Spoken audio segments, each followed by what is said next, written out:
duniani yanaweza yakatokea kwa sababu mbalimbali.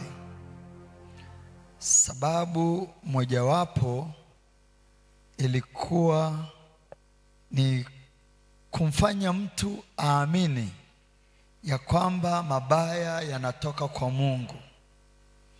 Na mtu akishaamini ya kwamba mabaya yanatoka kwa Mungu, kuna vitu automatically hata vifanya. Kuna wakati badala ya kumwomba Mungu ataanza kumlaumu Mungu.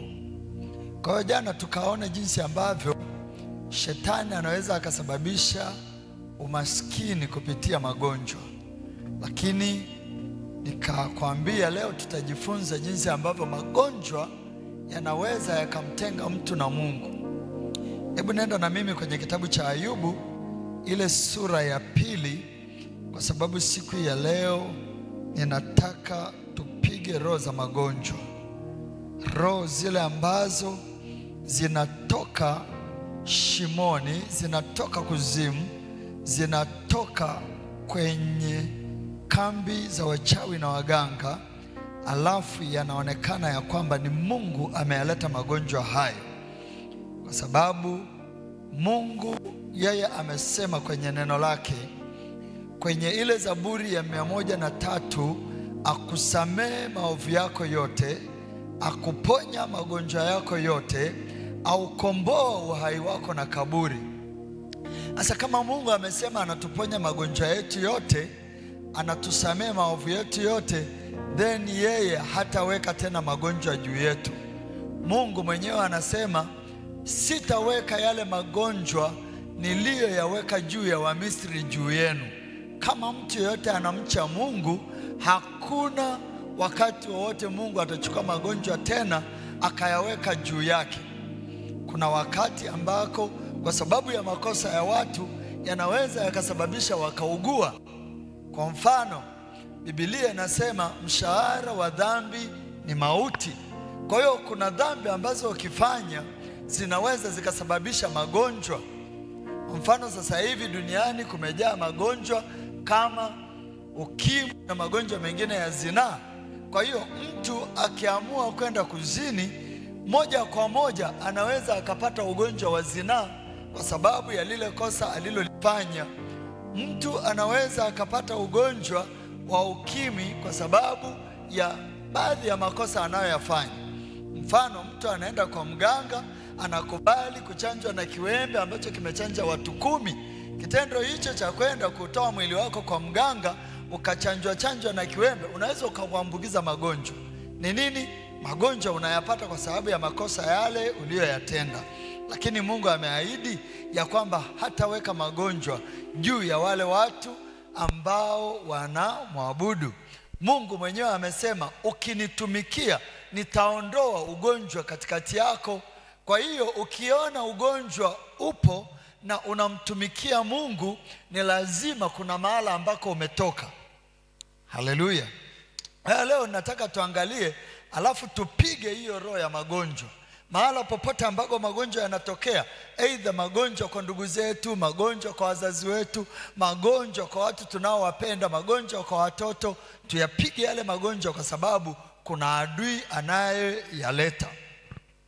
Kitabu cha Ayubu ile sura ya 2, nitasoma maandiko machache sana leo kwa sababu nataka tuombe muda wa kutosha, alafu kuna kazi nyingine tunataka tufanye baadaye. Ayubu sura ya 2 mstari wa kwanza. Kwanza tukirifaa kwenye kile kitabu cha Ayubu ambako tulisoma jana, ule mstari wa 6, Biblia inasema, ilikuwa siku moja, sura ya kwanza mstari wa 6, ilikuwa siku moja ambayo hao wana wa Mungu walikwenda kujihudhurisha mbele za Bwana. Shetani naye akaenda kati yao. Bwana akamuuliza Shetani, umetoka wapi wewe? Ndipo Shetani akamjibu Bwana na kusema, natoka katika kuzunguka duniani na katika kutembea huku na huko umo. Kisha Bwana akamuuliza Shetani, je, umemwangalia mtumishi wangu Ayubu? Kwa kuwa hapana mmoja aliye kama yeye duniani, mtu mkamilifu na mwelekevu, mwenye kumcha Mungu na kuepukana na uovu. Kwa hiyo jana tuliona Mungu anamsifia Ayubu kwa shetani, kumwambia ya kwamba Ayubu ni mtu mkamilifu, Ayubu ni mtu mwema, Ayubu ni mtu anayemcha Mungu.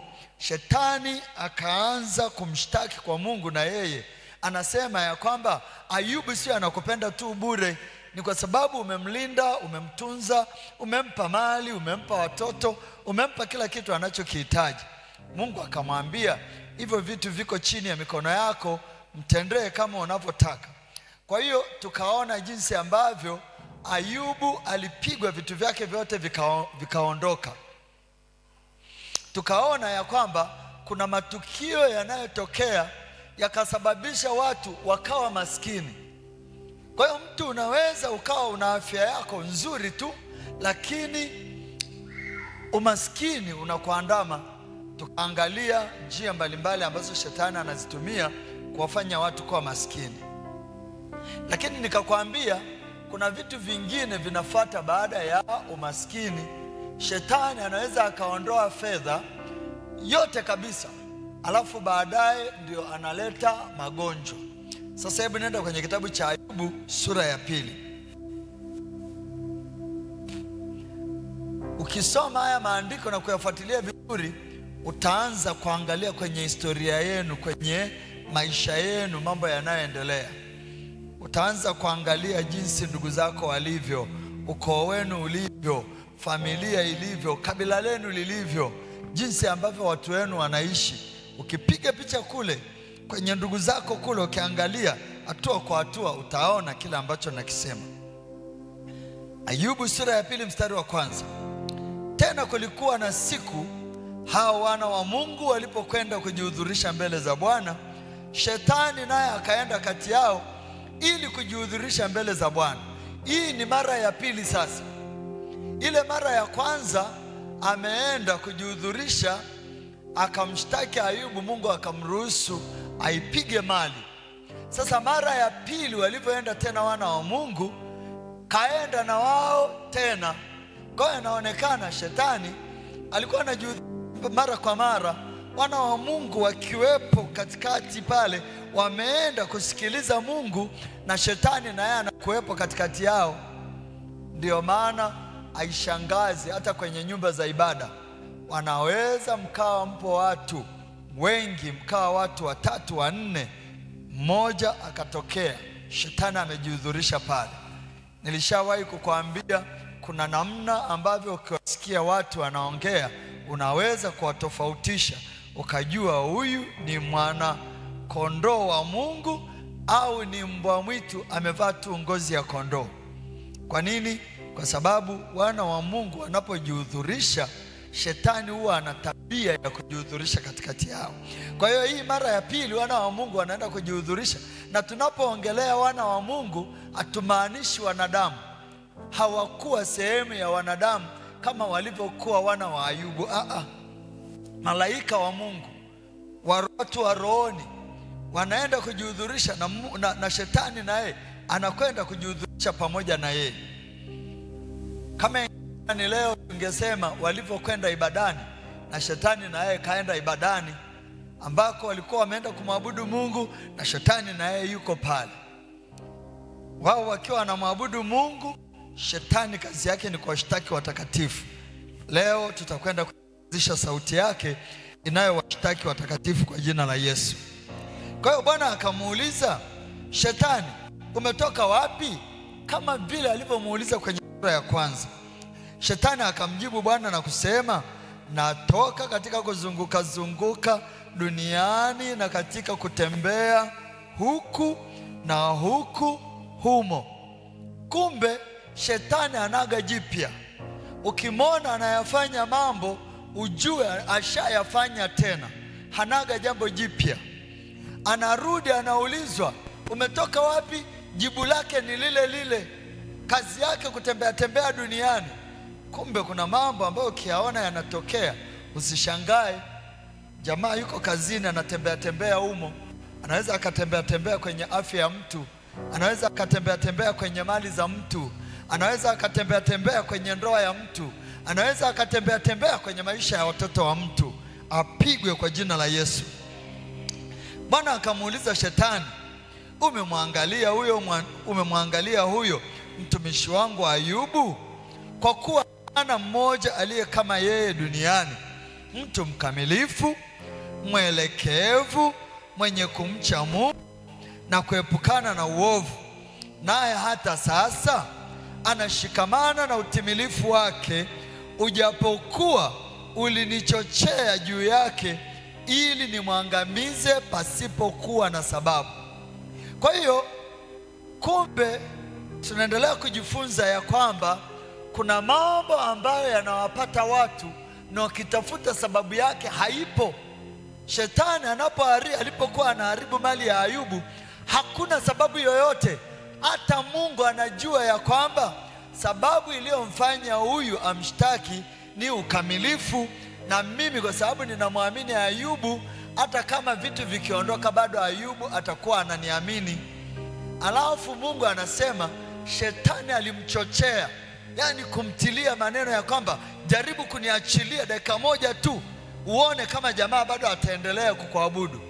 Akasema ulinichochea pasipo na sababu. Shetani akamjibu Bwana na kusema, ngozi kwa ngozi, naam, yote aliyonayo mtu atayatoa kwa ajili ya uhai wake. Ndiyo jana nikakwambia kwenye familia zetu kuna kahistoria ambako hasa wazazi, watu ambao walikuwa wanasimamia familia, wakiwa wanaondoka, wanaweza wakaondoka na kila kitu.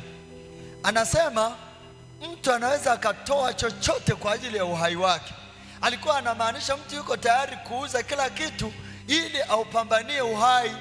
Lakini kumbe vitu vingi ambavyo watu wanaviuza, vitu vingi na mali ya familia inayopotea, huwa inapotea sio kwa sababu Mungu ameamua ipotee, sio kwa sababu hao watu wameandikiwa wakifika kwenye hatua fulani wapoteze na wafilisike. Kuna matukio ya kishetani, kuna matukio yanafanyika kwenye ulimwengu wa roho, kuna matukio yanayofanyika kuzimu ambayo yanasababisha mtu kabla hajaondoka duniani aondoke na mali. Kwa hiyo watoto wanabaki wanahangaika kwa sababu baba yao alipofariki aliondoka na mali zote. Baba yao amefariki mpaka nyumba yenyewe imeuzwa, magari yote yameuzwa, fedha yote benki imeisha. Anasema mtu atauza chochote alichonacho ili aitibie afya yake. Haitakuwa kwako namna hiyo kwa jina la Yesu. Hakuna mtu yeyote unayenisikiliza utakayeuza mali zako kwa ajili ya kutibu magonjwa kwa jina la Yesu. Anasema ngozi kwa ngozi, naam, yote alionayo mtu atayatoa kwa ajili ya uhai wake. Jana tulipoona kwenye kitabu kile cha Marko sura ya 5, tukaona mwanamke aliyekuwa anatokwa na damu kwa miaka 12 aligharamiwa vitu vyote alivyokuwa navyo. Kwa nini? Kwa sababu mtu anaweza kutoa vitu vyote alivyo navyo kwa ajili ya uhai wake. Mstari wa 5, lakini sasa nyoosha mkono wako uuguse mfupa wake na nyama yake, naye atakukufuru mbele za uso wako. Kwa hiyo Biblia inatuonyesha ya kwamba kumbe kuna baadhi ya watu wanaweza kumwacha Mungu wakati wakiwa kwenye mateso. Lakini mimi ninasema usije ukawaza ya kwamba ukiwa kwenye mateso, ukiwa kwenye ugonjwa ndio wakati wa kumwacha Mungu. Na hata kama kuna mtu unamuuguza au kuna mtu unahangaika naye, wakati wa kumshika Mungu na kukaribiana na Mungu na kumng'ang'ania ni wakati ukiwa na matatizo, wakati ukiwa mgonjwa, wakati ukiwa umeelemewa, wakati mambo hayaendi vizuri. Haleluya. Pia Mungu ya kwamba hao wanadamu na wajua, ukiachilia wakapata tatizo wanakuacha. Je, ni kweli tukiwa na matatizo tunamwacha Mungu? Shetani alikuwa anasema hivyo kwa sababu inawezekana alifanikiwa kuwafanya wengine wakamwacha Mungu. Wana wa Israeli walikuwa kila wakati wakipita kwenye ugumu wowote wanaacha Mungu na kuanza kunung'unika. Wakipata kiu tu ya maji wanaanza kumnung'unikia Musa, wanaanza kumlalamikia Mungu. Je, Mungu umetutoa ili uje utuue jangwani? Ni tabia ya mwanadamu. Shetani akijua hiyo historia, akiwa anajua wanadamu ni walalamishi, wakipatwa na matatizo watamwacha Mungu, anamwambia Mungu, hata Ayubu ukiugusa mwili wake, ukimletea, ukiachilia nikampa magonjwa, atakuacha. Lakini Mungu alikuwa anajua. Bwana akamwambia Shetani, tazama yeye yumo mkononi mwako, lakini tunza tu uhai wake.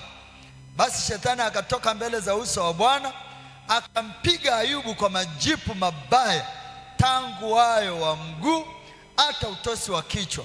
Kwa hiyo kumbe kuna wakati mwingine mambo yanatokea kwa sababu kuna mashindano kwenye ulimwengu wa roho. Na hivi tunavyoishi, unavyoishi maisha yako, maisha yamejaa mashindano. Ulimwengu wa roho unasema huyo ni wa kwangu, wa giza nao unasema wa kwangu. Mungu anasema ni wa kwangu, Shetani anasema ni wa kwangu. Mpaka hiyo vita tutakao uiamua ni sisi. Yaani mimi na wewe ndio tunayeamua vita ya rohoni. Haleluya. Tunaiamua vipi? Pale mtu wa Mungu utakapoamua kusimama ukasema, iwe jua iwe mvua, mimi sitamwacha Yesu. Kuwe uzima, kuwe vita ya afya, iwe vita ya kifedha, iwe vita ya kiuchumi, iwe vita ya hali ya hewa, mimi sitamwacha Mungu. Mungu akiangalia anapiga makofi, anasema, mwanangu huyo, mwanangu huyo, mwanangu huyo. Lakini Shetani ni mshtaki wa ndugu. Kazi yake yeye ni kushtaki, kusema ya kwamba wewe huyo kwa sababu umempa afya ndio maana anakwenda kanisani.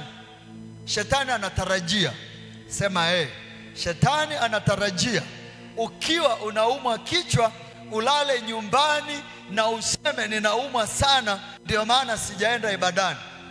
Shetani anatarajia mwanadamu ukipatwa na jambo lolote, cha kwanza utamlaumu Mungu.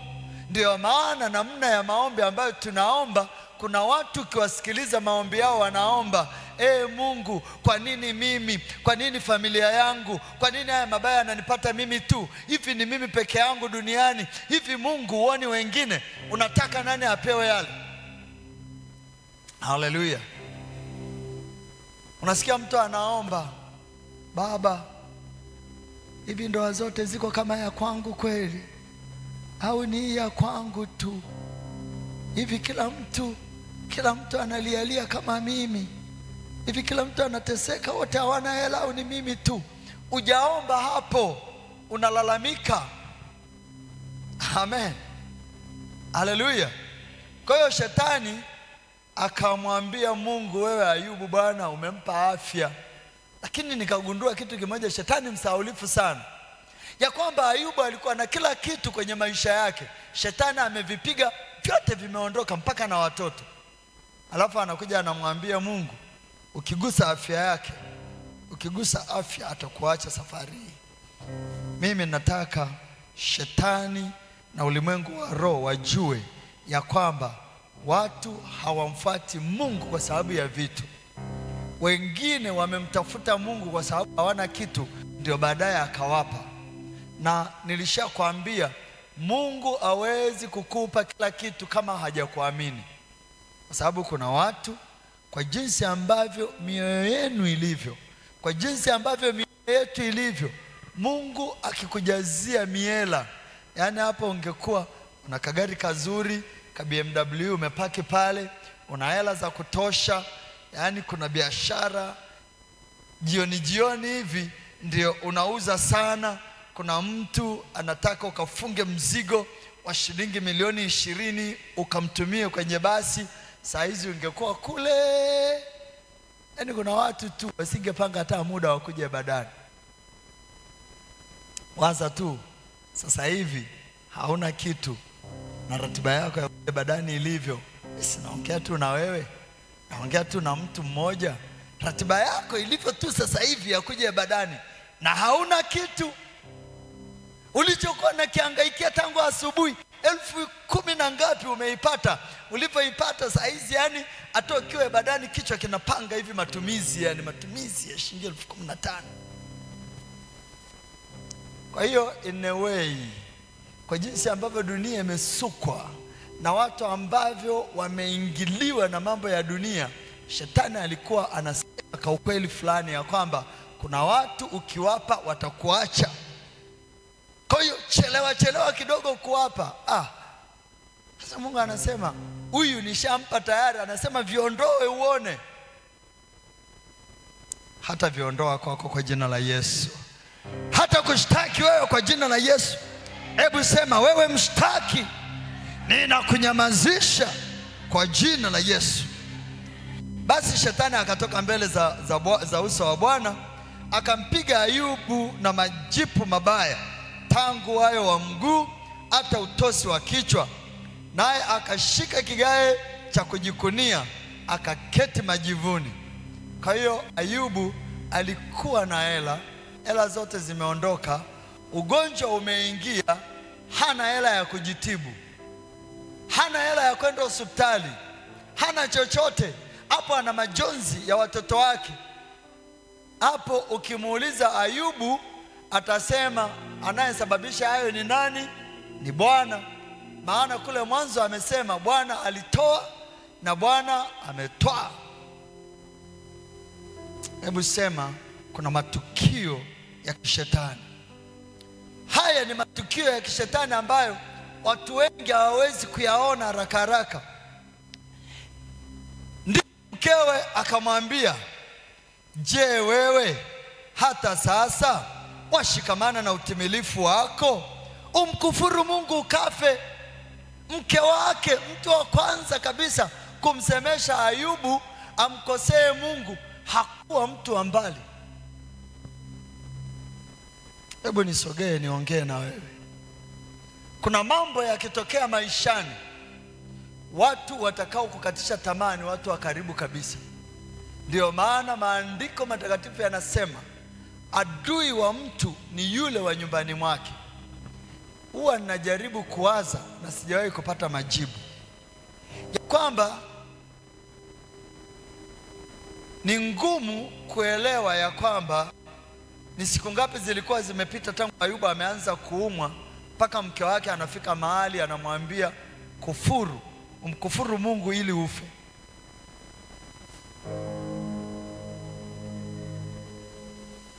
Haleluya. Vijana mpo, unapopanga kuoa au kuolewa mnacheka nini? Hata sijasema. Unapopanga kuoa au kuolewa, make sure unaolewa au unaoa mtu ambaye wakati wa taabu yupo na wakati wa shida atakutazama kwa jicho lile lile. Utampimaje? Unampata kwa Bwana. Kaa kwenye magoti uombe. Kama ni binti amekuja kijana anakuambia dada I love you I nini, kaa magotini umuombe Mungu. Vijana wangu, unapotaka kaa magotini muda wa kutosha umtafute Bwana. Mwanamke ambaye Ayubu aliamini ndiye angemtia moyo, amekuwa wa kwanza kumkatisha tamaa. Hapo hata majirani hawajaja, marafiki hawajasafiri kutoka Dar es Salaam kwenda Dodoma kumuona. Mwanamke ndiye anamwambia kabla rafiki zako hawajaja, kufuru ufe. Na shetani alikuwa anajua ya kwamba Ayubu akimkufuru Mungu, lengo la shetani litakuwa limetimia. Kwa hiyo mwisho wa siku ukiangalia, anayeongea ndani ya mwanamke ni shetani yule yule. Jana alikuwa baby, mume wangu, kipenzi, leo amegeuka shetani. Kinywa chake kinavyonena utajua ni shetani anayenena ndani yake. Haiwezekani mtu wa Mungu, mke mwema ambaye Ayubu amempata kwa Bwana, anamwambia Ayubu njia ya kufa ni kukufuru. Sijui kama unamwona shetani mle ndani. Kijana wangu unacheka, umemwona shetani pale ndani, si ndio? Shetani kabisa na mapembe yake, wala hata hajajificha. Kwa sababu lengo la shetani kumpiga Ayubu kutumia majipu hayo ni ili amkufuru Mungu, ili adhibitishe kwa Mungu ya kwamba hakuwa anampenda isipokuwa kwa sababu Mungu amemlinda. Kwa hiyo shetani anazunguka, anakuja kumtumia mke wake ili afanikishe lengo lake. Hebu mtu mmoja sema kwa jina la Yesu, mimi sitatumika kutekeleza kusudi la kishetani katika jina la Yesu. Kwa hiyo mwanamke huyu kwa uhakika kabisa anatumiwa na shetani, hayuko sawasawa, ameingiliwa na pepo ndani ili asababishe mume wake akufuru. Na je, unawaza namna nzuri ya kutoka kwenye matatizo ni kumkufuru Mungu? Je, unawaza namna nzuri ya kuachana na matatizo yako ni kuzira kwenda ibadani? Je, unawaza namna nzuri ya kuachana na matatizo yako ni kuacha kuomba? Ukiona mtu ana matatizo na anasingizia hayo matatizo hawezi kumwabudu Mungu, ujue nyuma yake kuna shetani. Hebu sema, shetani, ninajua hila zako. Kwa maana maandiko yanasema asipate kutushinda kwa kukosa kuzijua hila zake. Kwa hiyo nyuma ya mke huyu, nyuma ya mwanamke, shetani haongelewi, lakini anayeongea ndani yake ni shetani, ibilisi yule yule aliyesimama mbele za Mungu. Sababu mtu wa Mungu hawezi kuwaza ya kwamba njia nzuri ya kufa ni kumkufuru Mungu, haiwezekani. Lakini angalia sasa mstari wa 10.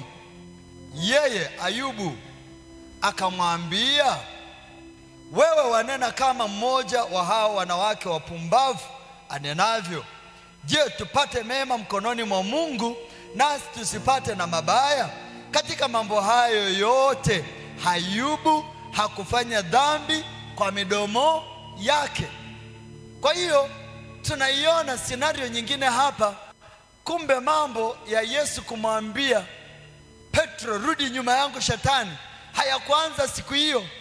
Ayubu anamkemea mke wake, lakini misconception ya Ayubu ni kwamba mabaya haya yametoka kwa Mungu. Anamwambia eti tupate tu mema kutoka kwa Mungu, tusipate na mabaya. My question ni kwamba, je, mabaya haya yametoka kwa Mungu? Kuna mahali ambako yametoka kwa adui wa Mungu, yametoka kwa mshtaki yule ibilisi. Sasa yeye Ayubu amefumbwa asione ya kwamba mabaya yale yanatoka kwa adui, anawaza yametoka kwa Mungu. Biblia inasema katika mambo hayo yote hakufanya dhambi kwa midomo yake. Tunaona jambo lingine ya kwamba tatizo la watu wa Mungu ni yale maneno wanayoyanena wakati wakiwa kwenye matatizo. Ya kwamba hata mwanamke alichokinena kinachoonekana ni kibaya kimetoka mdomoni, lakini Biblia inasema katika wingi wa moyo kinywa unena. Kile kiujazacho moyo ndicho kimtokacho mtu. Kwa hiyo huyu mwanamke aliwaza, kwa sababu pengine ampendi Ayubu, ana mambo yake tangu mwanzo pale, anawaza hii ndio nafasi ya kumwangamiza. Kinywa cha mtu kinachonena ndio najua kilichoko ndani ya moyo wake. Biblia inasema katika mambo haya yote Ayubu hakutenda dhambi. Kwa nini? Kwa midomo yake. Ndio maana Biblia inasema kwenye kile kitabu cha Yakobo, mtu awezaye kuzuia ulimi wake ni mkamilifu huyo. Haleluya. Ya kwamba kumbe linaweza likawepo tatizo limekuzunguka. Lile tatizo lilapokuzunguka, kile utakachokisema kinaweza kikawa tatizo kubwa zaidi au kikatatua tatizo. Ayubu akagundua ya kwamba alichokisema mke wake kwa kinywa chake kitaleta tatizo zaidi. Yeye akaamua akirekebishe yeye kwa maneno yake ya kwamba, je, tupate mema tu kutoka kwa Mungu, tusipate na mabaya? jambo la kujua ni kwamba haya mabaya hayatoki kwa Mungu, yametoka kwa Ibilisi, na lengo ni kwamba Ayubu amkufuru Mungu ili apotee. Kumbe mtu wa Mungu unaweza ukamtumikia Mungu kwa muda wa kutosha maisha yako yote kwa uaminifu, likatokea tatizo moja tu, kaugonjwa kamoja tu, kakasababisha ukaongea maneno yakafuta neema ya Mungu yote kwenye maisha yako. Haleluya. Kwa hiyo tunaona kwenye matukio ya shetani mtu anaweza akaugua, lengo linakuja ni kumkufuru Mungu, lakini linakuja kama ugonjwa. Lengo ni mtu amwache Yesu, lakini inakuja kama ugonjwa. Na inaweza ikaja kama ugonjwa sio wa kwako, ugonjwa wa mama, ugonjwa wa bibi, ugonjwa wa babu, ugonjwa wa baba, ugonjwa wa kaka. Ndugu yangu ni mgonjwa sana, baba yangu mgonjwa. Na kwenye magonjwa yale kunatokea na mawazo. Kwa nini tumejaribu sana hospitali? Kwa nini tusijaribu na kwa mganga? Alafu na wewe kwa sababu una nguvu ya kuzuia, unatoa hela kabisa za kumpeleka kwa mganga. Unasema mimi kwa maadamu mimi mwenyewe sijaenda, basi wao waende tu. Lakini nisipowasaidia nitaonekanaje? Mimi nimetumwa kutoka mbinguni, ya kwamba watakuonaje hiyo itakuja baadaye. Jambo la kwanza, make sure au mkosei Mungu wakati unapoingia kwenye tatizo lolote, ikiwa ni tatizo la ndoa, ikiwa tatizo la watoto, ikiwa tatizo la afya, ikiwa tatizo la kifedha. Kwa nini? Kwa sababu kwenye kila tatizo kuna mlango wa kutokea. Kwenye kila jaribu kuna mlango wa kutokea, kwa maana hakuna jaribu liwalo lote lililowapata wakati wowote lisilokuwa na mlango pia wa kutokea. Haleluya. Lakini ni nini? Shetani anatengeneza matukio, lengo ni watu wamkosee Mungu. Kwa hiyo ukiyaona ni kama matukio ya kawaida tu, ni ujambazi umetokea nyumbani kwangu, wamevunja, wameiba, mjomba anaumwa, baba yangu ni mgonjwa sana, natakiwa mimi niende kumuona, natakiwa kusafiri, natakiwa nifanye hivi na hivi. Lakini ukija kuangalia nyuma, kuna lengo la kumkosea Mungu. Basi ikawa hao rafikize Ayubu watatu walipopata habari ya mabaya hayo yote yaliyomfikilia, wakaja kila mtu kutoka mahali pake, nao ni Elifazi Mtemani na Bildadi Mshuhi na Sofari Mnaamathi, patana pamoja ili waende kumlilia Ayubu na kumtuliza moyo. Basi walipovua macho yao nao wakali mbali wasimtambue, wakainua sauti zao na kulia, kila mmoja akararua joo yake, wakarusha mavumbi juu ya vichwa vyao kuelekea mbinguni. Kisha wakaketi nchi pamoja naye muda wa siku 7 mchana na usiku, wala hapana mmoja aliyenena naye neno lolote, kwa maana waliona ya kuwa mashaka yake alionayo ni makuu mno. Ya kwamba kuna wakati mwingine mtu unaweza ukapatwa na matukio, hata mtu hawezi kukusaidia, hawezi kukusaidia mawazo, hawezi kukusaidia neno, yaani hilo ni la kwako tu. Haleluya, haleluya. Wajamaa wamekaa hapo siku 7 usiku na mchana, wanamwangalia, wanawaza, tumpe pole, tumwambie Mungu anakupenda, tumwambie Mungu atakusaidia, tumwambie Mungu anajua mapito yako, tumwambie mateso yako ni ya muda. Biblia inasema mateso ya mwenye haki ni ya muda, lakini yanampatia na kumletea utukufu wa milele. Haleluya. Kwa hiyo Biblia inatufundisha, kuna wakati mwingine kama hujui cha kusema, usiwe kama mke wa Ayubu, usitoe ushauri mbaya, ni bora ukanyamaza. Kama hauna neno la kumtia mwenzako moyo, nyamaza. Hebu muangalie mwenzako, mwambie, kama huna la kuniambia, nyamaza. Mwambie, kama huwezi kunitia moyo nisonge mbele, nyamaza. Kwa sababu akina Elifazi Mtemani wanawaza tumwambie songa mbele na Bwana, au tuongee kama mke wake. Mke wake mwenyewe keshakata tamaa, keshawaza huyu jamaa siafe bado, mimi mchanga niolewe na mtu mwingine. Mwanamke anawaza tabia za kibinadamu. Binadamu anawaza sio ngekufa mapema, unataka mpaka unizeeshe hapa. Haleluya, haleluya. Mwanamke anamwambia kufuru ufe. Rafiki, bila shaka kama wangekuwa wamesikia maneno ya mwanamke, wangemwambia mke wako yuko sahihi, lakini wakakosa maneno ya kumwambia, wakanyamaza kimya. Kumbe kwenye matatizo kuna wakati wa kunyamaza. Hebu mwangalie mwenzako, mwambie usio naongea kila wakati.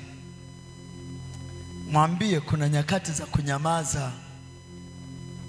Akina Elifazi Mtemani na wenzake wakakaa wanamwangalia tu. Najaribu kuimagine, yani kama ni wewe, rafiki zako wamekuja wanakuangalia tu, wewe mwenyewe ungekuwa ushakuwa mkali.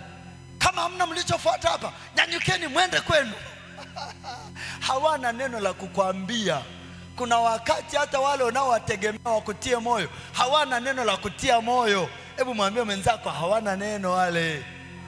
Yani kuna watu unaowategemea wakija watakutia moyo, hao na wenyewe hawana neno, kwa sababu mambo mengine ni mazito mno. Ninaomba Mungu akuepushe na mambo mazito yasiyokuwa na majibu kwa jina la Yesu. Kwa sababu hata kama Ayubu angewauliza kwa nini nimepatwa na mabaya haya, na wenyewe kuna namna wanawaza, kuna namna wanamwazia Ayubu. Wanawaza Ayubu, bila shaka wewe kuna mahali umetenda dhambi, kuna mahali umekosea wewe. Hebu soma sura ya 3 mstari wa 1.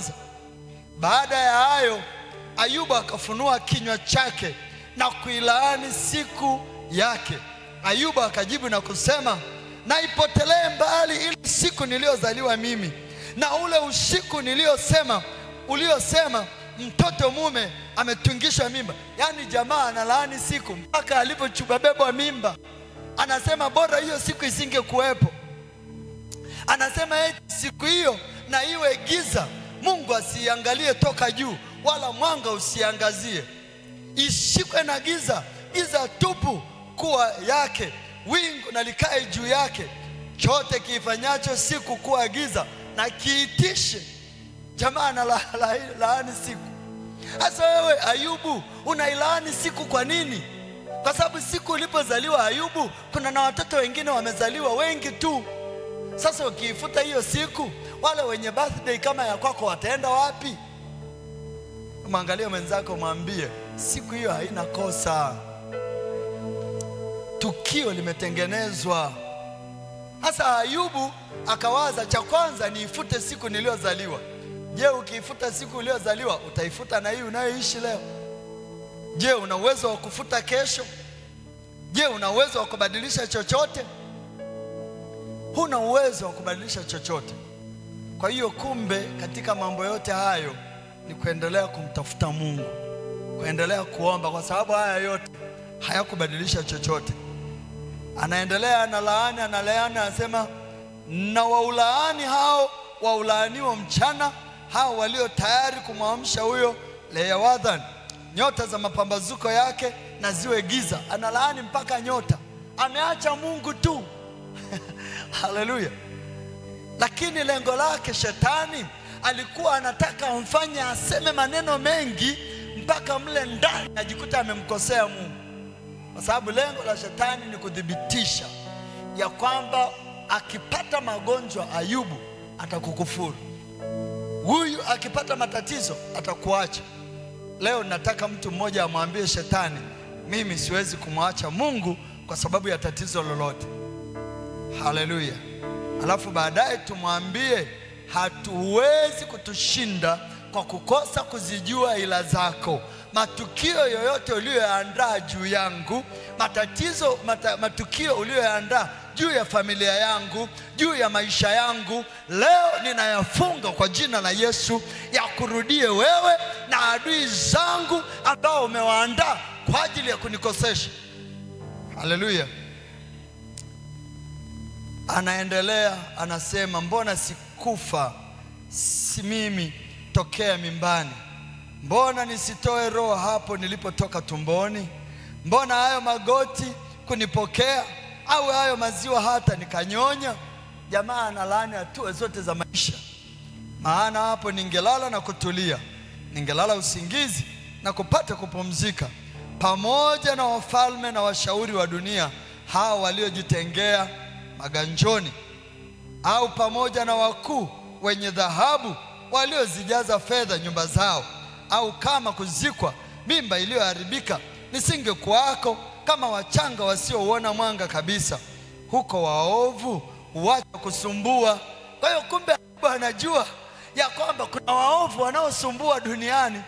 Eti anawaza uko ukienda kule kuzimu, ukifa mapema kule hakuna waovu wa kukusumbua. Aliyekwambia ni nani ya kwamba kule unakokwenda hakuna waovu wa kukusumbua? Uliza tajiri, anasema, baba Ibrahimu, hebu tumtume Lazaro aende nyumbani kwangu akaongea na ndugu zangu, kwa maana mimi niko hapa, mimi ninateswa mateso makuu. Kwa hiyo kule wanakokwenda nako huwa kuna wasumbufu wa kutesa. Kwa hiyo anajipa moyo bure tu. Ukiondoka hauna Mungu, wasumbufu utawakuta kule. Haleluya. Sasa Ayubu anasema eti huko waovu waacha kusumbua, huko nako hao waliochoka wapumzika. Lakini yule tajiri anasema huku nateswa mateso makubwa, sababu wasumbufu nao wapo. Huko wafungwa waona raha pamoja, hawaisikii sauti yake msimamizi. Wakuu na wadogo wako huko, mtumishi yu huru kwa bwana wake. Mbona yeye aliye mashakani kupewa mwanga, na hao wenye uchungu rohoni kupewa uhai, ambao wangojea mauti lakini hayawapati, na huyachimbulia zaidi na kutafuta hazina iliyositirika, ambao wafurahi mno na kushangilia watakapoliona kaburi. Kwa nini mtu aliyezibiwa njia kupewa mwanga, ambaye Mungu amemzingira kwa ukingo? Hiyo Ayubu pamoja na malalamiko yake bado anajua ya kwamba Mungu amemzingira kwa ukingo, hawezi kufa. Na hili ni tumaini ambalo mtu yeyote anatakiwa kuwa nalo, ya kwamba matatizo nayo yapita, ni ya muda tu, hayawezi kuniangamiza. Kama ni ugonjwa, ndugu yako anaumwa, uanze kukiri ya kwamba ugonjwa huu hautamuua ndugu yangu kwa jina la Yesu. Yesu anaambiwa Lazaro amekufa, anaambiwa Lazaro rafiki yako anaumwa, anasema ugonjwa huu si wa mauti, huo ugonjwa sio wa mauti. Kwa kumbe kama mtu wa Mungu kuna namna ya kuzuia ugonjwa, lakini mpaka ujue ya kwamba sisi tumezungukwa na ukingo wa Mungu pande zote. Lazima ujue ya kwamba shetani hana mamlaka juu ya uhai wa mtu. Anaweza akaupiga mwili jinsi anavyoweza, anaweza akapiga mali yote, lakini uhai wa mtu uko mkononi mwa Bwana. Haleluya. Uhai wa mtu uko mikononi mwa Mungu, na shetani hawezi kutoa uhai wa mtu. Yaani mimi ninataka nikwambie tu, hawezi kuchukua uhai wa mtu kama Mungu mwenyewe hajaachilia, hajaruhusu. Kwa kinachotokea sasa, watu wanadanganyika, kama vile mke wa Ayubu alipomwambia mume wake kufuru Mungu ufe. Watu wengine wakisikia hivyo wanasema, Mungu nife tu nipumzike. Don't do that. Usifanye hivyo, usifanye hivyo. Kwa hiyo wakati mwingine maisha ya mtu yanashikiliwa na yeye mwenyewe. Ayubu pamoja na mateso yale bado anaona tumaini kwa Mungu. Pamoja na mateso yale anajua bado ya kwamba Mungu amemtengenezea ukingo, pamoja na kuonyesha ya kwamba eti waliokufa wana afadhali, lakini anajua pia ya kwamba pamoja na magonjwa haya kuna ukingo wa Mungu umenizunguka. Ninaomba ukingo wa Mungu ukuzunguke pande zote kwa jina la Yesu. Anayejaribu kukuangamiza aangamie mwenyewe kwa jina la Yesu. Adui aliyetumwa ili akutoe kwenye mikono wa Mungu apigwe, aanguke, aachilie njia yako kwa jina la Yesu. Hakuna adui anayeweza kumtoa mtu kwenye mkono wa Mungu mpaka huyo mtu aridhie mwenyewe. Haleluya. Alichokuwa anakifanya mke wa Ayubu ni kutafuta ridhaa ya Ayubu akubali kufa. Kama kuna mtu ananielewa, usikubali.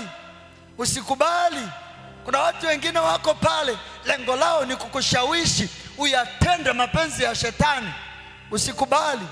Kama Ayubu angekubali akasema, sasa niko tayari kufa, mtumishi wako aweze sasa kufa kwa amani, akapumzike kwa sababu ya mateso mengi, shetani angekuwa ameshinda ile vita. Haleluya. Somo langu ni matukio ya kishetani. Matukio yanaweza kusababisha mtu umkufuru Mungu. Mwanamke anasema kufuru ufe. Kama sio shetani, why njia ya kufa iwe ni kumkufuru Mungu?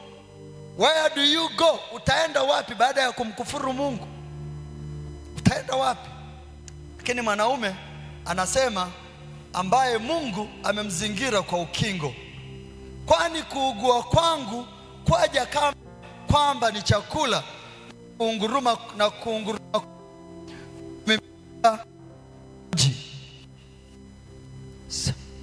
maana jambo hilo ni chalo hunipata, nalo linitialo hofu hunijilia. Mimi sioni raha wala situlii wala kupumzika, lakini huja taabu. Ayubu anasema, lile ninaloliogopa ndilo huwa linakuja, lile linalonitia hofu hunijilia. Kwa hiyo kumbe kuna mambo yatakuja kwenye maisha yako kwa sababu tu unayaogopa. Haleluya. Kama unaogopa sana kupata njaa, definitely njaa itakuja. Kama unaogopa sana kuugua, magonjwa yatakuja. Ayubu anasema, lile ninaloliogopa, ninaloliofia ndilo linalonijia. Ninaomba Mungu akupe roho isiyokuwa na hofu. Yale mambo ambayo yanatokea kwenye maisha yako, upate nguvu ya kuyasimamia, upate nguvu ya kuyashinda, upate nguvu ya kumshinda yule mwovu, na hofu isikae kwenye maisha yako kwa jina la Yesu. Sura ya 4. Ndipo huyo Elifazi Mtemani akajibu na kusema, mtu akijaribu kuzungumza nawe, je, utaona ni vibaya? Utaona ni vibaya? Lakini ni nani awezaye kujizuia asinene? Wakaanza sasa kuchonga. Hebu mwangalie mwenzako, mwambie wakusema huwa hawakosi. Wakishanyamaza yakiwashinda wanasema. Hapa ndio najua watu wanawaza nini kwenye mioyo yao. Mke wake Ayubu ameanza mapema kabisa kujidhihirisha, bwana mzee, mimi siko pamoja na wewe, ukifa ni sawa. Akina Mtemani wamekaa siku 7. Ayubu mwenyewe amelalamika mpaka akatosha. Wajamaa hawajamjibu. Baadaye wakamuuliza, umesema sana, unaongea mno, kwanza uyaoni makosa yako, tuache na sisi tuseme. Anasema, mtu akijaribu kuzungumza nawe, je, utaona ni vibaya? Wanamtengenezea mazingira ya kumlaumu. Lakini ni nani awezaye kujizuia asinene? Tazama, wewe umewafunza watu wengi, nawe umeitia nguvu mikono iliyokuwa minyonge. Maneno yako yamemtegemeza huyo aliyekuwa anaanguka, nawe umeyaimarisha magoti manyonge. Lakini sasa haya yamekufikilia wewe, nawe wafa moyo, yamekugusa nawe wafadhaika. Wanamwambia, ulijifanya kinara wa kutia wengine moyo, yako wapi sasa? Haleluya. Yani wewe ulijifanya ndiye kinara, kila huyo akija umemsaidia, wenye kuhitaji umewapa, wenye kuhitaji kutiwa moyo umewatia. Leo yamekukuta, nani wa kukufariji? Si ulijifanya wewe ndio mamba? Amekupata sasa. Jamaa anamwambia, lakini sasa haya yamekufikilia wewe, nawe wafa moyo, yamekugusa nawe wafadhaika. Kana kwamba vumilia. Wewe si unajifanyaga kwamba unawatia wengine moyo? Vumilia sasa. Si unajifanya na Mungu? Aya, vumilia. Yuko wapi Mungu wako? Pako unajiuliza, hawa watu wana moyo wa namna gani? Hebu muangalie mwenzako, mwambie hao ndio binadamu. Wanamwambia unafadhaika nini? Wewe si ndio kinara wa kutia wengine moyo? Wewe si ndio ulikuwa unatuhubiria? Vumilia. Wewe ndio uliojifanya kwamba una Mungu sana. Sijawahi kusikia mtu anakuambia yaani wewe ndio na Mungu sana. Yaani wewe ndio unamjua Mungu. Ndio haya. Anamwambia leo huyo Mungu unayemtegemea kana kwamba amekuacha, unafadhaika nini? Si ulijifanya wewe ni wa kanisani sana, yaani wewe ndio kama madhabahu. Leo kiko wapi?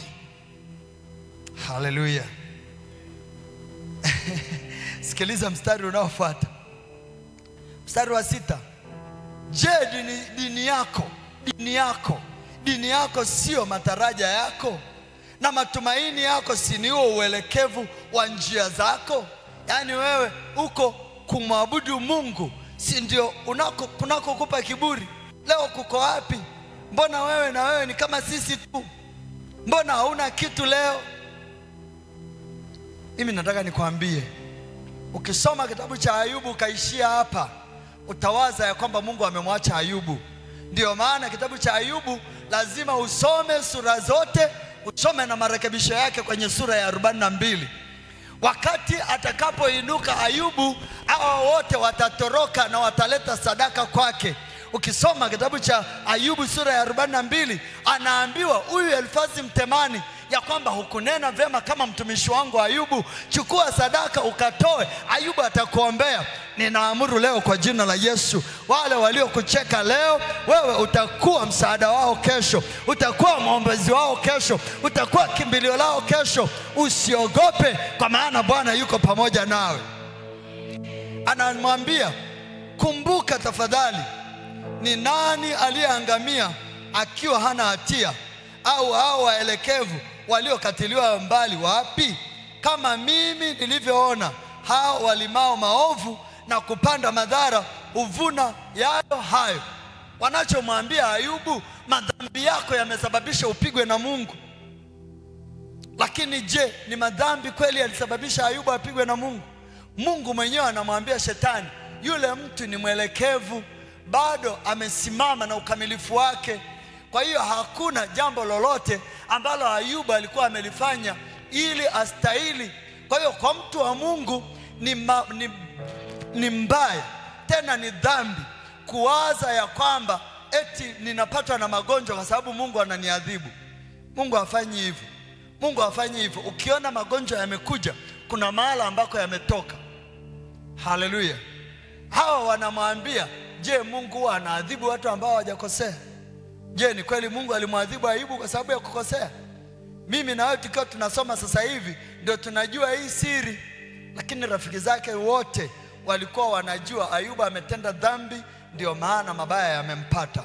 Mimi ninataka nikwambie, wenye haki wanaweza wakapata na mambo ambayo yanatokana na Mungu kuwasifia. Wanaweza wakapata na mambo ambayo yanatokana na yule mwovu. Ndio maana hatukosi kuzijua ila zake, na asipate kutushinda kwa sababu hiyo. Haleluya.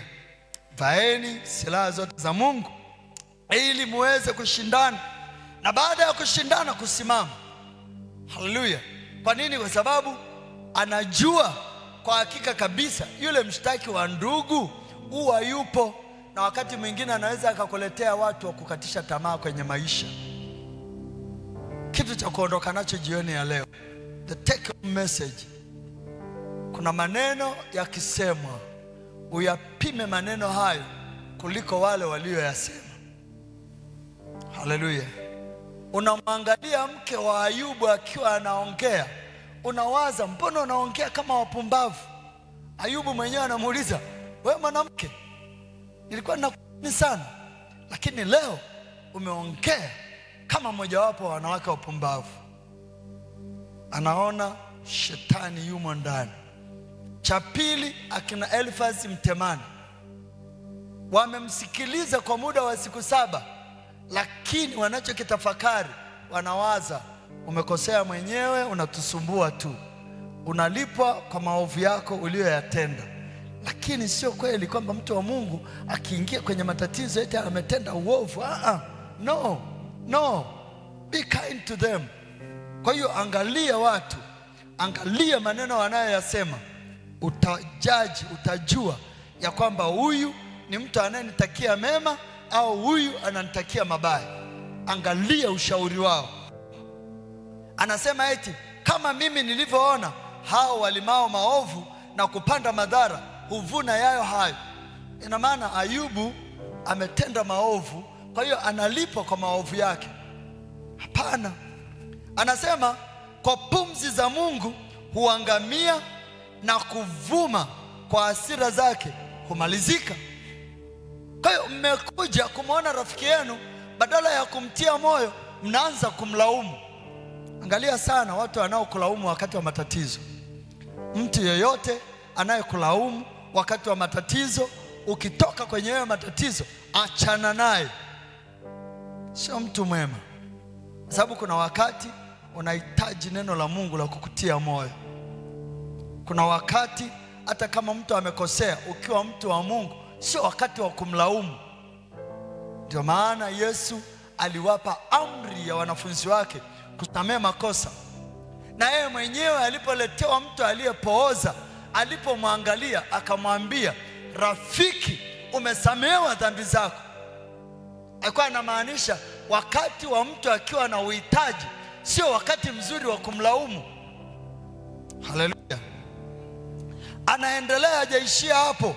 Anasema kunguruma kwake simba na sauti ya simba mkali na meno ya simba wachanga yamevunjika. Simba mzee huangamia kwa kukosa mawindo, nao watoto wa simba mke wametawanyika mbalimbali. Kwa hiyo hapa anajaribu kumletea na machungu ya watoto wake waliokufa, kana kwamba kwa makosa yao wamekufa. Unaona, Mungu ameondoa kila kitu. Ulikuwa unajidai wewe, unajidai kwamba wewe unampenda sana Mungu. Ona sasa alivyokutenda. Usije ukamwacha Mungu kwa sababu ya maneno ya watu wasiokuwa na maana. Haleluya.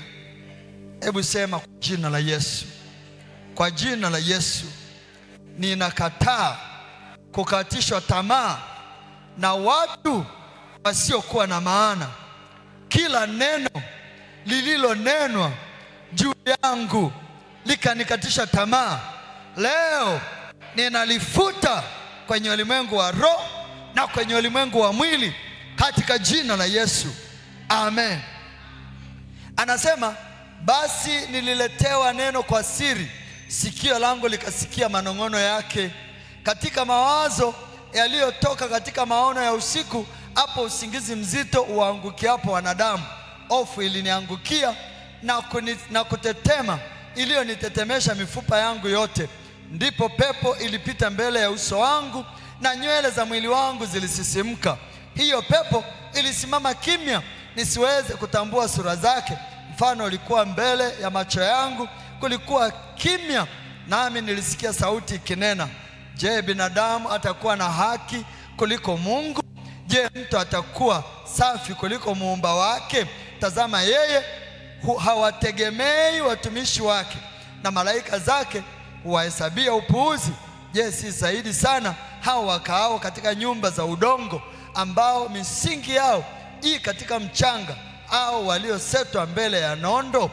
Kati ya asubuhi na jioni huvunjwa, waangamia milele, wala hapana atiaye moyoni. Je, kamba ya hema yao haikung'olewa ndani yao?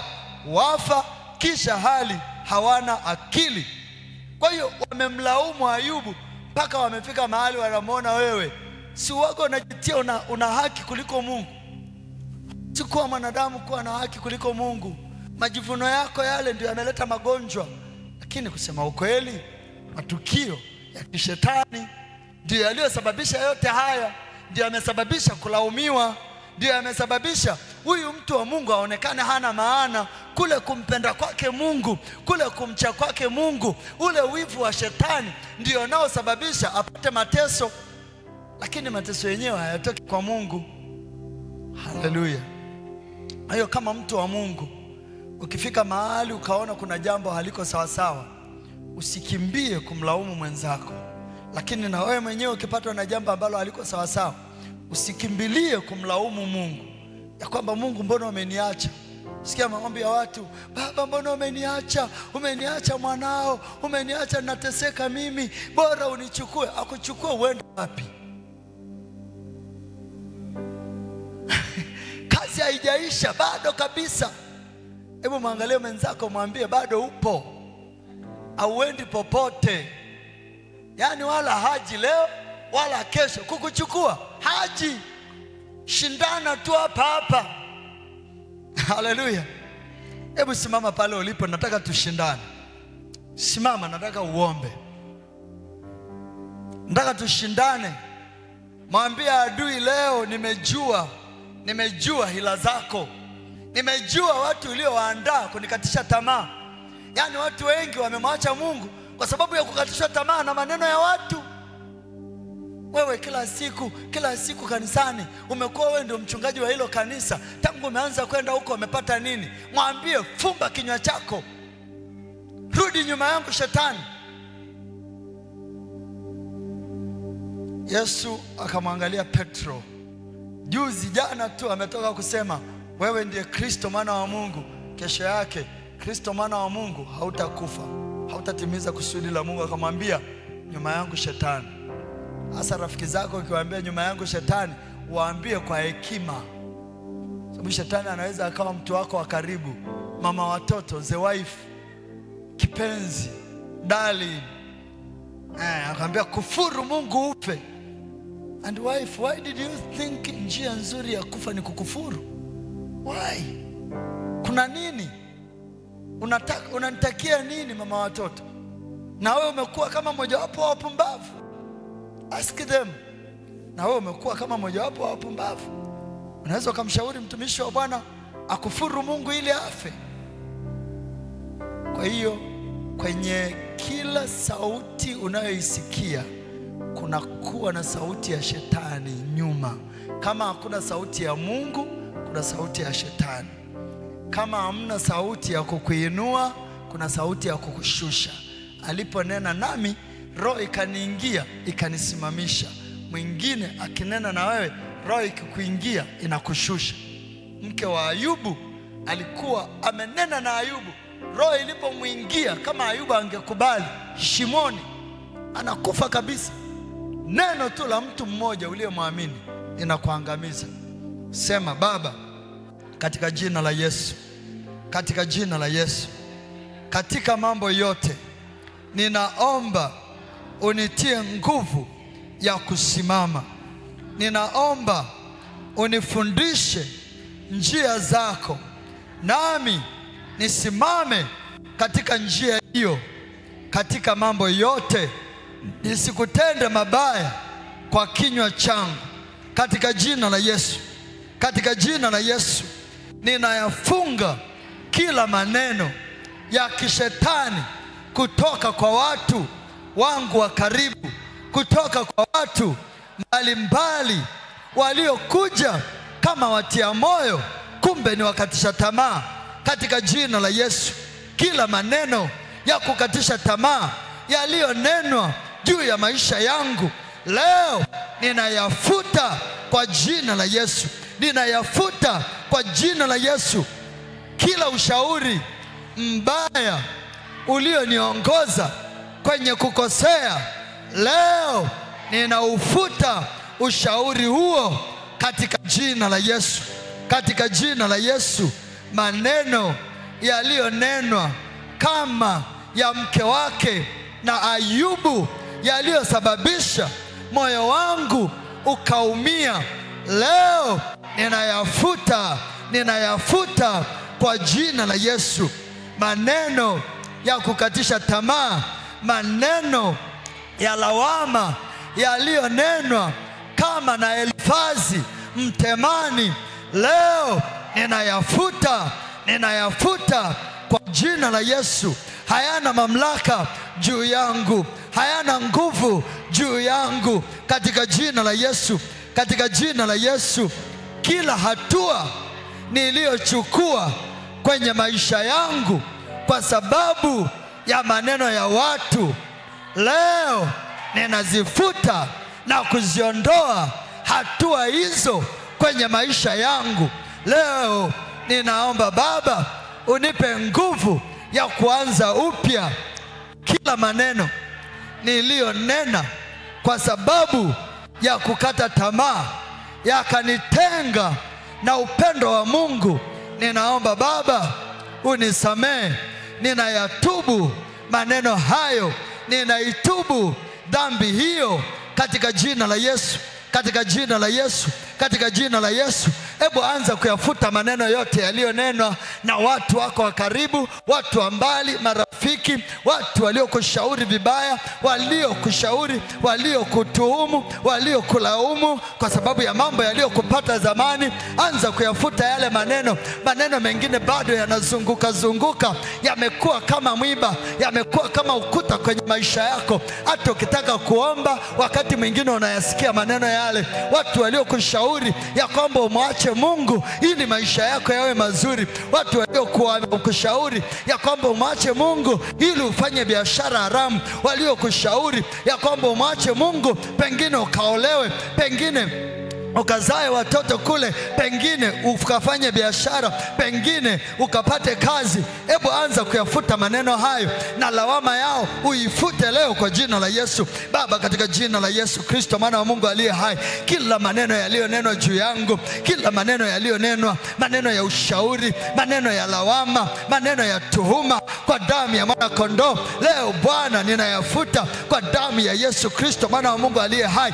Maneno yaliyonenwa na watu wangu wa karibu, kama vile mwanamke wake na Ayubu, mke wake na Ayubu alivyomshauri mumewe ya kwamba akufuru ili afe. Watu wetu wa karibu wametushauri mambo mbalimbali. Leo ninayafuta maneno yao, yasiwe na nguvu juu ya maisha yangu, yasiwe na madhara juu ya huduma yangu, katika jina la Yesu Kristo, mwana wa Mungu aliye hai. Irabashata ekaparabashendereboshata ekaparabasandarabashetelele irebosekeleleboshika ekaparabashandarabashata ekaparabashendereboshata indarabashekelelebo ikaparabashenderebashakalala eriaparamashenderelele.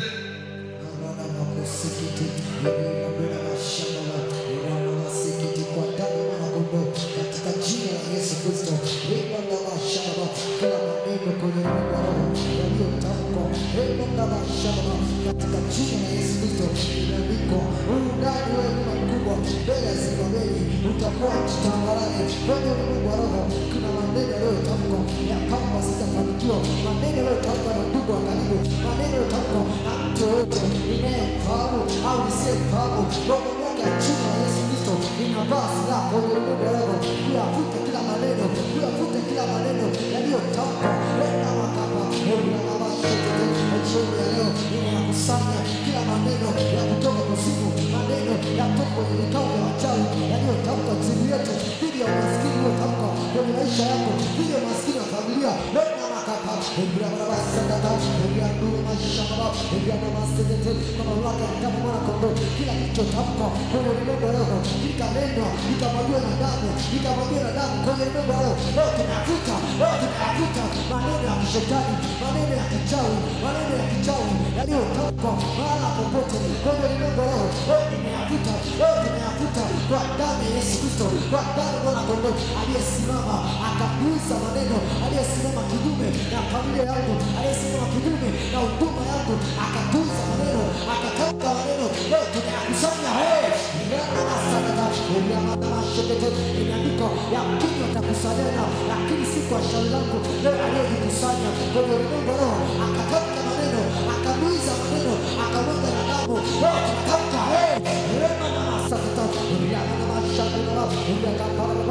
naondoa kila kinywa cha kichawi, vinywa vya kichawi, maneno ya kichawi yaliyotumwa chini yetu, yaliyotumwa kwenye huduma, yaliyotumwa yakaleta magonjwa, matukio ya kutengeneza yaliyopata kwenye familia yetu. Tunayafuta maneno ya laana, leo tunayafuta maneno ya balaa, leo tunayafuta maneno ya magonjwa. Leo na makapa maandiko, bali utabomoa madhabahu zao na kuzivunja nguzo zao na kuyakatakata maashara yao. Natumia neno la Bwana kuyakata maneno yote yaliyotamkwa na babu wa babu, yaliyotamkwa kwenye ukoo wetu, yaliyotamkwa kwenye familia, yaliyotamkwa kwenye ukoo, yaliyotamkwa kwenye maisha yangu, yaliyotamkwa kwenye ndoa, yaliyotamkwa kwa watoto. Shaka kama walitamka wengine mashamba kipo ya Yesu akaambiwa alizaa kwa huzuni, lakini yale maneno yamesababisha huzuni ya familia. Kila neno iliyotamkwa inaandikwa hapo mwanzo, kulikuwa na neno alitoka huko, alikuwa huko. Anatumia sheria ya kusema ikawa, anatumia sheria ya kusema ikawa. Hivyo Mungu akasema hiyo ndio natamka kila kitu kilichotamka, kila kitu cha kichawi, maneno ya kichawi, maneno ya kichawi tunayakusanya.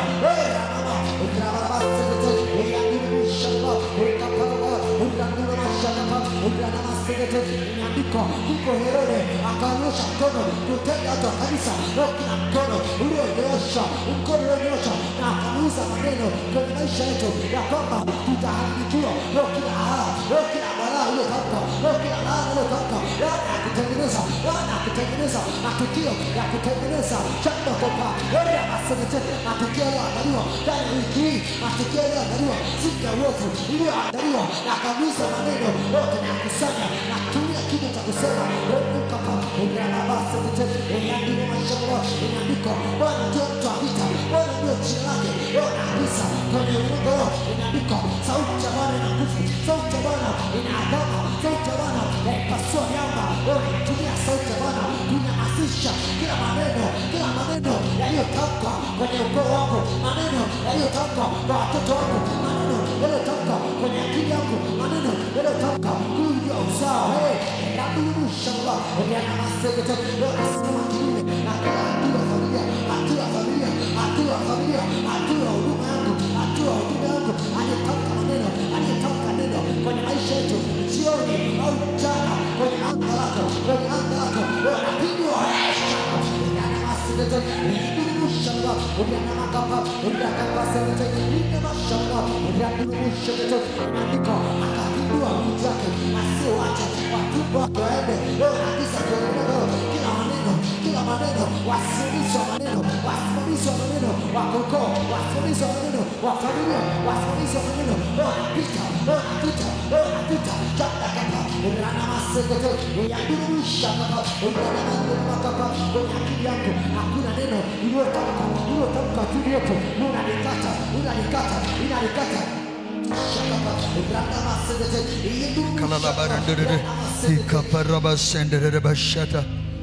Kwenye kila tukio linalotokea huwa kuna makusudi nyuma yake. Hata kama ni maneno, yana kusudi nyuma yake. Kusudi la kuleta magonjwa kwa Ayubu ni kwamba amkufuru Mungu ili agombane na Mungu.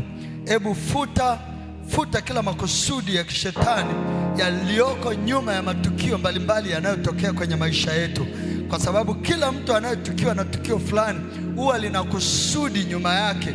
Kusudi la mwingine kumkorofisha na Mungu, kusudi la mwingine kukutenga na ndugu, kusudi la mwingine kukusababisha uwe maskini. Hebu anza kuyafuta makusudi yaliyoko nyuma ya kila tukio linalotokea kwenye maisha. Matukio ya kishetani mara nyingi yana makusudi maovu nyuma yake. Hebu anza kuyafuta yale makusudi katika jina la Yesu Kristo, mwana wa Mungu aliye hai. Futa makusudi yao, futa makusudi, futa malengo yake, futa kwa damu ya mwana kondoo. Kila maneno yaliyo nyuma ya makusudi ya kuharibu familia, maneno yaliyotamka nyuma yake jioni ya leo tunayageuza yale makusudi, yale maneno nyuma yake yanatengeneza yalete balaa. Wenda makapa wenda shekete wenda mashamba wenda makapa wenda masekete wenda mashamba yanatengeneza, lakini nyuma yake ni maneno wenda mashamba yanayotamka yenye kuleta makusudi ya uovu, yenye kuleta makusudi ya kifo, yenye kuleta makusudi ya magonjwa, yenye kuleta balaa za familia. Wenda makapa wenda masekete matukio yanakuja kwenye maisha yetu kama matukio, lakini nyuma yake yana makusudi ya kuangamiza ndoa, yana makusudi ya kuangamiza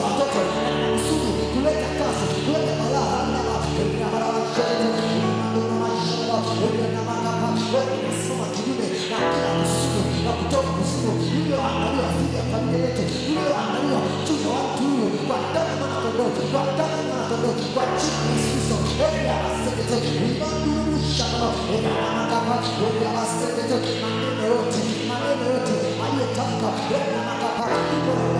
akaita ni awalaani wana Israeli naagiza aliyetamka aliyetumwa aliyekodishwa ili kutamka laana juu ya familia aliyekodishwa na mtu yoyote hiyo wa familia hiyo wa ukoo kama vile baada ya kutumwa amini mashamba na asante naagiza kila maneno yaliyotamka laana maneno ya laana maneno kuleta laana yaliyotamka aliyetumwa kutamka maneno tunayapita kwenye Mungu lao tunayapita maneno ya tangu asili maneno ya tangu nazaliwa ya tangu tokoni kwa mamlaka Yesu Israeli lipo mpaka atakapoondolewa, lakini kuna maneno yamekaa kama ukuta, lakini kuna maneno yamekaa nyuma yake inakuzuia kwa Yesu inaliondoa kwa shetani kwenye enzi yake, naondoa maneno kwenye ndoa, naondoa kila neno lenye moto kwenye familia, naondoa neno lenye kuharibu kazi, kila neno lililotamka kwenye watoto, naondoa kwa Yesu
Hebu sema katika jina la Yesu. Katika jina la Yesu. Hakuna tukio litakalotukia kwenye maisha yangu lenye lengo la kunitenga na Mungu litakalofanikiwa katika jina la Yesu. Ninakataa kila ushauri wa kishetani wenye lengo la kuharibu mahusiano yangu na Mungu katika jina la Yesu. Mashauri yanayotoka kwa mtu yeyote ninayemwamini ninayakataa katika jina la Yesu.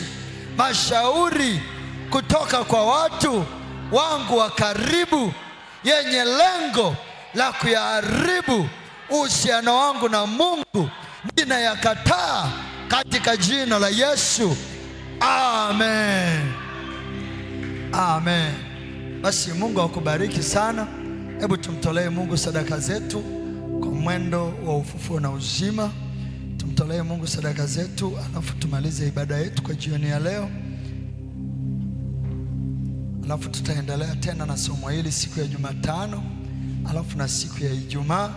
Lakini pia ujiandae pia na mkesha wa siku ya Ijumaa. Tutakuwa na mkesha mzuri, mkesha mkubwa, mkesha wa baraka, mkesha wenye nguvu. Kama umeshakamata sadaka yako mkono wako wa kuume, nisikia amen. Amen. Baba, katika jina la Yesu, watoto wako tunazo sadaka zetu mikononi mwetu, tunataka kukutolea sasa. Ninaomba uibariki sadaka hii, bariki kila anayekutolea, na yule ambaye ana fedha ya kukutolea, ninaomba uweke fedha nyingi mikononi mwake. Lengo ni watu wote wafikie katika ukamilifu wa kukutolea sadaka elfu ya fedha katika jina la Yesu. Amen. Ama kuna mtu pia ambaye una bahasha yako ya zaka, au unataka kumtolea Mungu sadaka ya ongezeko au shukrani nyingine, pia nitakupa nafasi ya kuitoa. Karibuni tumtolee Mungu sadaka zetu. Emmanuel, tafadhali.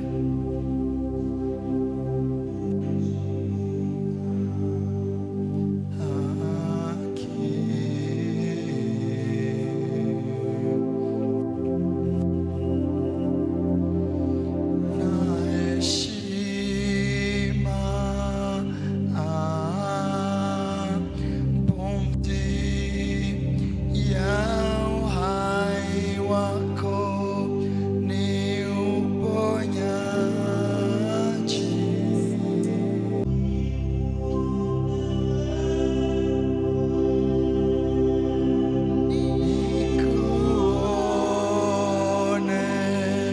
Hebu simama pale ulipo, imba pamoja nasi wimbo huu. Ushuka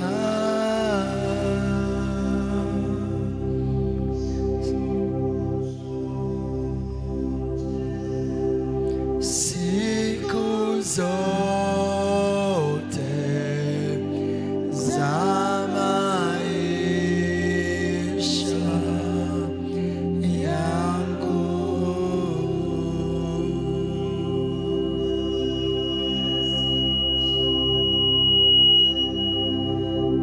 siku zote za maisha yangu. Baba, katika jina la Yesu, watoto wako tunapotoka katika hema hii takatifu, ninaomba yule malaika mwenye nguvu, malaika wa mbele wa watu wa Mungu, atutangulie, awatangulie watoto hawa, awalinde, awatunze, akutane na mahitaji yao ya kila siku, katika jina la Yesu, amen. Basi Mungu akubariki, tuonane Jumatano.